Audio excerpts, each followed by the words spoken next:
Hello everyone. तो लो जी आ गया खेसारी लाल यादव जी और नीलम गिरी का एक बहुत ही बेहतरीन वीडियो सॉन्ग का फुल टीजर को रिलीज कर दिया गया है और फुल वीडियो सॉन्ग का रिलीज डेट भी आ चुका है। और इस गाने को लिखे हैं प्रभु बिशनपुरी जी और इसमें म्यूजिक दिए हैं आर्या शर्मा जी।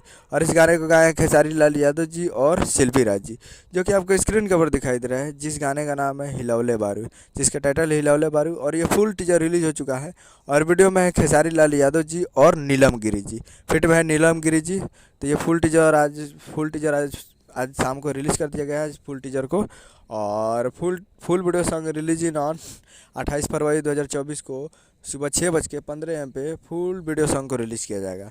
तो फुल टीजर आ चुका है और फुल वीडियो सॉन्ग के लिए कल 28 तारीख को सुबह 6:15 पर तैयार रहेगा मनस records present Bhojpuri YouTube channel पे। मनस रिकॉर्ड्स भोजपुरी यूट्यूब चैनल पर तैयार रहेगा कल सुबह में 28 तारीख को सुबह 6:15 पे। उम्मीद करूँगा वीडियो अच्छा लगा तो चैनल को सब्सक्राइब करके बेल आइकन प्रेस करें ताकि कैसे खेसारी लाल यादव जी के लेटेस्ट मिलाते हैं। वीडियो अच्छा लगा तो वीडियो को लाइक कीजिए, चैनल को सब्सक्राइब कीजिए। मिलते हैं अगले वीडियो में। जय हिंद, जय भोजपुरी।